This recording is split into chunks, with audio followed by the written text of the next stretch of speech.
बिस्मिल्लाहिर्रहमानिर्रहीम। अस्सलामु अलैकुम everyone, welcome back on easy learn. I hope कि मेरे तमाम स्टूडेंट्स ठीक ठाक होंगे, खैरियत से होंगे। तो चलते हैं आज के लेक्चर की तरफ और आज के लेक्चर का मैं ओवरव्यू दे दूं आपको। तो आज के लेक्चर में हम लोग प्रिंसिपल ऑफ मूवमेंट्स को देखने वाले हैं, ठीक है। अब चलते हैं और स्टार्ट करते हैं अपने लेक्चर को। Yes, principle of movements. सबसे पहले तो आपको ये पता होना चाहिए कि यहाँ पर मूवमेंट क्या है। Movement is basically torque. Torque का दूसरा नाम मूवमेंट था और हमने अपने प्रीवियस लेक्चर में पढ़ा है कि टॉर्क क्या होता है।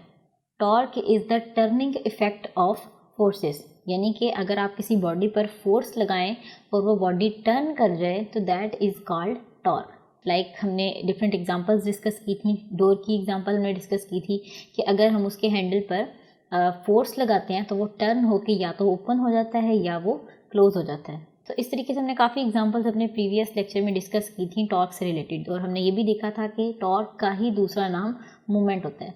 आज के लेक्चर में हम लोग देखने वाले हैं प्रिंसिपल ऑफ मूवमेंट्स।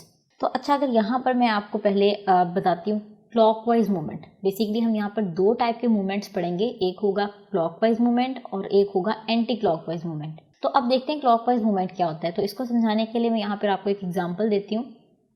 यहाँ पर आप फिगर में देख सकते हैं कि यहाँ पर एक स्पैनर है आपके पास और आपने एक नट को टाइट करना है। तो इस नट को टाइट करने के लिए हम इस स्पैनर को, ये पर्पल कलर का जो एरो आप देख रहे हैं, इस डायरेक्शन में इसे रोटेट करवाते हैं, ठीक है। जब हमने एक नट को टाइट करना हो तो हम स्पैनर को अपने इस डायरेक्शन में मूव करते हैं, और हम इस तरफ मूव करवाने के लिए क्या करते हैं, इसके इस पॉइंट पर, एंड पॉइंट पर फोर्स अप्लाई करते हैं, ठीक है। तो जब हम यहाँ पर फोर्स अप्लाई करेंगे तो जो स्पैनर है हमारा वो इस तरीके से टर्न कर जाएगा सारा, ठीक है। तो ये जो डायरेक्शन है, जब हमने फोर्स एंड पर लगाई और स्पैनर जो है वो क्लॉकवाइज डायरेक्शन में टर्न हो गया, तो उस क्लॉकवाइज टर्निंग की वजह से जो मूवमेंट प्रोड्यूस होगा that is called clockwise movement, ठीक है। तो इसकी डेफिनेशन भी देख लेते हैं। A force that turns a spanner in the clockwise direction is generally used to tighten a nut as shown in figure. वो कह रहा है कि जब हमने एक नट को टाइट करना हो तो हम क्या करते हैं कि फोर्स अप्लाई करते हैं इन द क्लॉकवाइज डायरेक्शन, और क्लॉकवाइज डायरेक्शन में फोर्स अप्लाई करने से जो टॉर्क या मूवमेंट प्रोड्यूस होगा that is called clockwise movement, ठीक है। बहुत ही बेसिक सा और सिंपल सा कॉन्सेप्ट था और इसकी हमें समझ इसके नेम से ही आ रही थी कि क्लॉकवाइज मूवमेंट ऐसा मूवमेंट जो क्लॉकवाइज फोर्स लगाने की वजह से प्रोड्यूस होगा, ठीक है। इसी तरीके से जो नेक्स्ट मूवमेंट है that is anti clockwise movement. इसको भी समझाने के लिए मैं आपको यहाँ पर उसी एग्जाम्पल को दिखाती हूँ। पहले हमने उस एग्जाम्पल में नट को टाइट किया था, अब हमने एक नट को अगर लूज करना हो तो हम जो है अपना स्पैनर कुछ इस डायरेक्शन में रोटेट करवाते हैं, ठीक है। इस डायरेक्शन में रोटेट करवाने के लिए हमें फोर्स भी इस पर एंटी क्लॉकवाइज डायरेक्शन में लगानी पड़ेगी। तो जब हम अपने ऑब्जेक्ट पे, अपने स्पैनर पे फोर्स एंटी क्लॉकवाइज डायरेक्शन में लगाएंगे तो उस टाइम पर जो मूवमेंट जनरेट होगा that is called anti clockwise movement. Clear. इसकी डेफिनेशन भी देख लेते हैं कि to loosen a nut the force is applied such that it turns the nut in the anti clockwise direction. अगर हमने अपने नट को लूज करना हो तो हम फोर्स अप्लाई करते हैं in anti clockwise direction. The torque और the movement of force so produced is called anti clockwise movement. तो एंटी क्लॉकवाइज फोर्स अप्लाई करने से जो मूवमेंट जनरेट होगा that is called anti clockwise movement, ठीक है। और इसकी डायरेक्शन आप यहाँ से देख सकते हैं, कुछ इस डायरेक्शन की फॉर्म में होगा। तो ये हो गया हमारा एंटी क्लॉकवाइज और क्लॉकवाइज मूवमेंट हमने डिस्कस कर लिए। अब हमने देखना है कि प्रिंसिपल ऑफ मूवमेंट्स बेसिकली क्या होता है। यहाँ पर ही एक बहुत ही बेसिक सा कॉन्सेप्ट है, मैं आपको रिवाइज करवा देती हूँ कि बैलेंस्ड और अनबैलेंस्ड फोर्सेस अगर किसी ऑब्जेक्ट पे एक्ट कर रही हैं तो किस तरीके से होगा।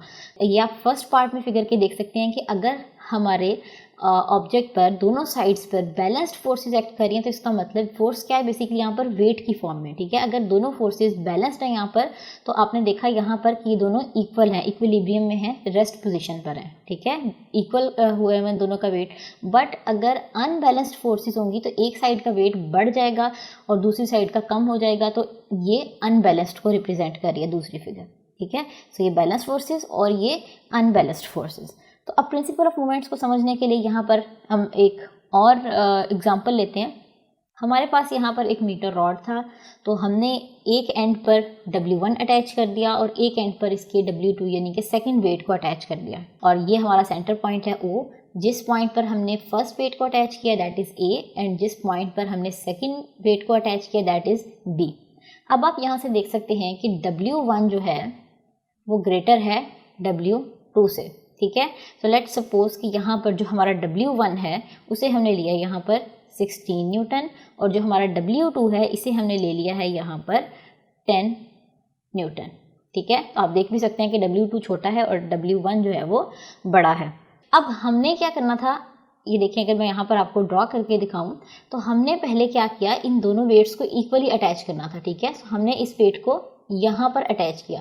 तो जब हम इस वेट को यहाँ पर अटैच करेंगे तो हमारा जो मीटर रॉड है वो अनबैलेंस हो जाएगा, जैसे कि मैंने अभी आपको पीछे एग्जांपल दिखाई थी बैलेंस और अनबैलेंस फोर्सेस की। तो अगर हम इस वेट को मीटर रॉड के एंड पर अटैच करते हैं तो ये अनबैलेंस हो जाएगा इस तरीके से, ठीक है, क्योंकि हमारा जो सेकेंड वेट है वो तो थोड़ा है, ठीक है। तो इसकी वजह से जो वेट ग्रेटर होगा वो डाउनवर्ड एक्ट करेगा और जो लाइटर होगा वो अपवर्ड को एक्ट हो जाएगा, उस साइड से जो हमारा मीटर रॉड है वो अपवर्ड मूव करेगा। तो ये बैलेंस नहीं थे।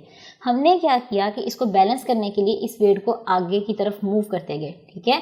सो एक पॉइंट आया जिस पर W1 और W2 जो है वो आपस में बैलेंस हो गए।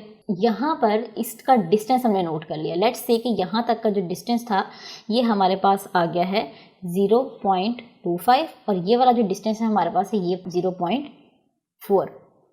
मैं एक दफ़ा फिर से रिपीट करती हूँ कि स्टार्टिंग में हमने क्या किया, ये हमारे पास एक मीटर रॉड था, ये हमारा सेंटर पॉइंट है, ठीक है। सो हमने यहाँ पर W1 अटैच किया और इस साइड पर हमने जो है वो W2 अटैच किया, ठीक है। W2 हमारा छोटा है और W1 जो है वो हमारा बड़ा है। तो जब हम एक एंड पर हायर वेट अटैच करेंगे और एक साइड पर लाइटर वेट अटैच करेंगे तो होगा क्या, ये अनबैलेंस हो जाएगा कुछ इस तरीके से, ठीक है। सो इस कंडीशन को बैलेंस करने के लिए हमने क्या किया, इस वेट को हमने थोड़ा सा आगे मूव कर दिया यहाँ पर। तो यहाँ पर आकर ये दोनों वेट्स आपस में बैलेंस हो जाएंगे। सो हमने यहाँ तक का डिस्टेंस नोट कर लिया। यहाँ तक का डिस्टेंस क्या था 0.25 और O से लेकर B तक का डिस्टेंस क्या आ गया हमारे पास 0.4, ठीक है। अब हमने क्या करना है, इन दोनों साइड्स का टॉर्क कैलकुलेट कर लेना है। सो एक टॉर्क यहाँ से इस एंड से निकल आएगा इस वेट की वजह से और एक टॉर्क इस वेट की वजह से निकल आएगा, ठीक है। क्योंकि वेट आपको पता है weight is always acting downward and weight is a force. तो फोर्स है वो डाउनवर्ड एक्ट करिए, जहाँ फोर्स अप्लाई होगी वहाँ पर टॉर्क जनरेट हो जाएगा, ठीक है। तो यहाँ पर हम इसे नेम दे देते हैं T1 का।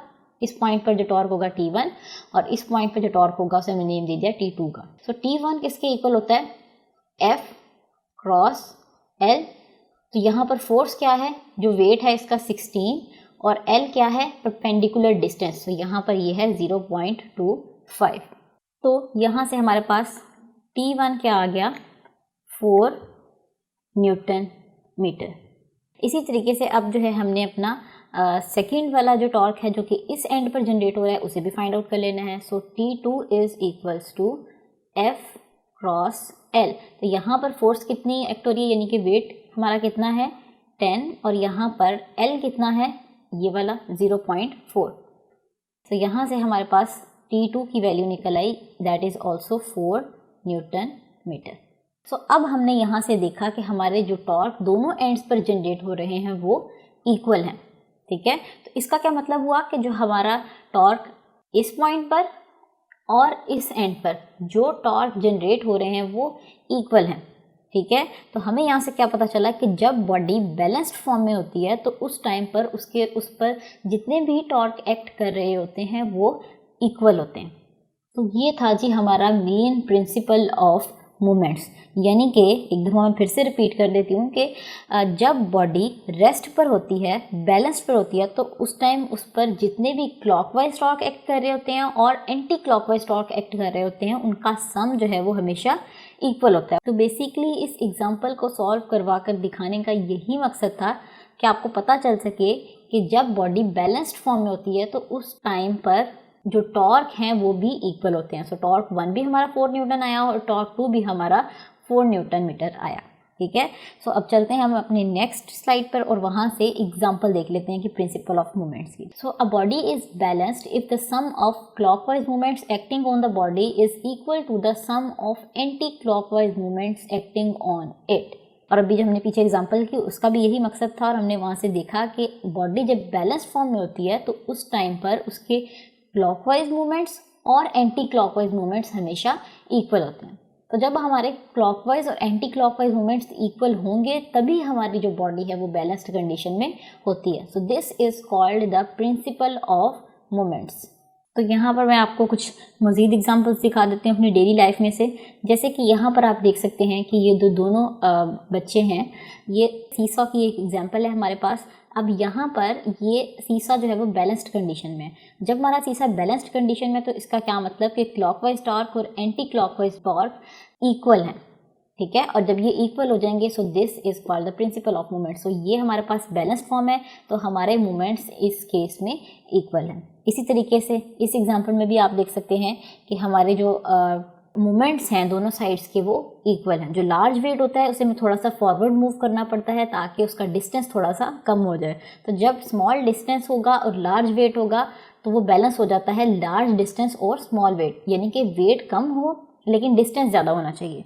बट जिस ऑब्जेक्ट का वेट ज़्यादा हो उसका फिर हम डिस्टेंस स्मॉलर रखते हैं, ठीक है, जब भी हमने एग्जांपल में भी प्रूव करके देखा है। तो इस कंडीशन में हमारे जो टॉर्क्स हैं वो बैलेंस हो जाते हैं, ठीक है। और प्रिंसिपल ऑफ मूवमेंट्स हमें कहता ही ये है कि हमने जो है वो अपने दोनों टॉर्क्स को, दोनों मूवमेंट्स को इक्वल करना होता है, तभी हमारी जो बॉडी है वो रेस्ट कंडीशन में इक्विलिब्रियम पोजिशन में आ सकती है। तो अब हम चलते हैं नेक्स्ट, और यहाँ पर एक एग्जाम्पल हमारे पास बुक में गिवन है, दैट इज एग्जाम्पल 4.4। सो इसे भी सॉल्व कर लेते हैं। बेसिकली ये जो मैंने अभी आपको एग्जांपल पहले करवाई थी वो इसी से रिलेटेड थी, बिल्कुल यही कुछ इसी टाइप की एग्जांपल थी। सो देख लेते हैं कि अब हमें यहाँ पर क्या फाइंड आउट करना है। A metre rod is supported at its middle point O. एक मीटर रॉड है हमारे पास जो कि पॉइंट ओ से हमने इसे सपोर्ट दी हुई है।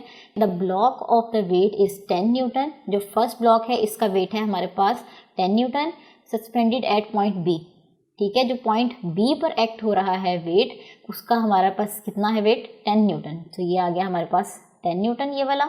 और find the weight of the block that balanced it at point A. So यहाँ पर जो वेट एक्ट हो रहा है यहाँ पर ये वाला वेट हमें कैलकुलेट करना है। और वो कह रहा है इसके अलावा भी हमें कुछ गिवन है, और वो क्या कि 40 सेंटीमीटर फ्रॉम ओ। अब जो पॉइंट बी पर वेट एक्ट हो रहा है this is 40 centimetre from O. So this is 40 centimetre from O, और पॉइंट जो वेट ए है वो पॉइंट ए से कितनी दूरी पर है, 25 सेंटीमीटर पर, ठीक है। सो यहाँ पर जो है हम अपनी कैलकुलेशंस कर लेते हैं, जो डाटा गिवन है वो मेंशन कर लेते हैं। तो यहाँ पर जो डाटा गिवन था हमें उसमें से W1 is equals to find out करना है हमें, और W2 हमें यहाँ पर गिवन था दैट इज 10 न्यूटन। सो इसके अलावा हमें क्या गिवन है, मूवमेंट आर्म ऑफ W1 का जो मूवमेंट आर्म था दैट इज 25, ये वाला आप देख सकते हैं 25 सेंटीमीटर था। सो हमने जो है वो इसे कन्वर्ट करना है इन मीटर, सो इसे हम डिवाइडेड बाय 100 कर देंगे, ठीक है। इसी तरीके से जो सेकेंड मूवमेंट आर्म है उसे भी हमने राइट डाउन कर लिया यहाँ पर और उसे मीटर्स में कन्वर्ट कर लिया। अब हमने क्या करना है कि प्रिंसिपल ऑफ मूवमेंट्स अप्लाई करना है। सो हमें पता है कि प्रिंसिपल ऑफ मूवमेंट्स हमें क्या बताता है कि clockwise torque is equals to anticlockwise torque, ठीक है। क्या आ जाएगा हमारे पास, clockwise movements is equals to anticlockwise movements. तो यहाँ पर जो है हम मूवमेंट्स को लिख लेते हैं। मूवमेंट क्लॉकवाइज मूवमेंट कौन सा है हमारा, मूवमेंट ऑफ W2 जो वेट सेकेंड वेट की वजह से एक्ट हो रहा है, और जो हमारा W1 की वजह से एक्ट हो रहा है क्योंकि ये इस डायरेक्शन में है। सो ये देखें इस डायरेक्शन में और इस डायरेक्शन में, ठीक है। सो अगर हम इसे देखें तो ये हमारे पास ये वाली डायरेक्शन बनती है कुछ इस फॉर्म में, ठीक है। सो ये वाली जो डायरेक्शन है ये कुछ इस फॉर्म में आती है हमारे पास, और ये वाली जो डायरेक्शन है ये कुछ इस फॉर्म में आती है, ठीक है। ये हमारी W2 था, that is due to that is clockwise movement, और जो वेट 1 की वजह से एक्ट हो रहा है that is anti clockwise movement. So हमने यहाँ पे मेंशन कर लिया कि क्लॉकवाइज मूवमेंट में W2 की वजह से मूवमेंट आ रहा है और एंटी क्लॉकवाइज में W1 की वजह से आ रहा है, ठीक है। सो हमने जो है वो अब टॉर्क का फॉर्मूला लिख लेना है कि W2 weight into movement arm of W2, ठीक है। हमने यही पढ़ा है ना, T is equals to F cross L। So यहाँ पर दिस इज बेसिकली F और ये जो है हमारा L है, ठीक है। सो अब यहाँ पर जो है हमने वैल्यूज पुट करनी है। सो W2 into its moment arm, W2 कौन सा है, ये वाला, और इसका मोमेंट आर्म कौन सा है, 40 सेंटीमीटर्स वाला, जो कि था 0.4। ठीक है, सो यहाँ पर मेंशन कर देंगे W2 into 0.4 is equals to W1 हमारा क्या था, W1 की वैल्यू यहाँ पर गिवन नहीं है, तो अभी हम इसे एज इट इज़ लिख देते हैं यहाँ पर। तो क्या आ जाएगा, W1 इंटू OA की जगह पर क्या आ जाएगा, 0.25 मीटर्स। ठीक है, सो W2 की वैल्यू भी यहाँ पर गिवन थी, सो इसे भी मेंशन कर देते हैं। So W2 is equals to 10 newton into 0.4 is equals to W1। So यहाँ पर ये जो 0.25 था इसे भी हमने इस साइड पे शिफ्ट कर लिया। ठीक है, सो इसे सॉल्व करने के बाद हमारे पास W1 की एक वैल्यू आ जाएगी, दैट इज 16 न्यूटन। ठीक है, तो ये आ गया जी हमारा W1। तो इस तरीके से जो है हमने प्रिंसिपल ऑफ मोमेंट्स के रूल को यूज़ करते हुए हमने जो है अपनी W1 की वैल्यू को फाइंड आउट कर लिया। सो ये था जी हमारा आज का लेक्चर। आई होप कि आपको आज के लेक्चर की अच्छे से समझ में आ गई होगी। तो अगर आपका कोई भी क्वेश्चन है आप कमेंट सेक्शन में पूछ सकते हैं। तो इंशाल्लाह हम आपसे मिलेंगे अपने अगले लेक्चर में। तब तक के लिए अपना बहुत सारा ख्याल रखिएगा। अल्लाह हाफिज़।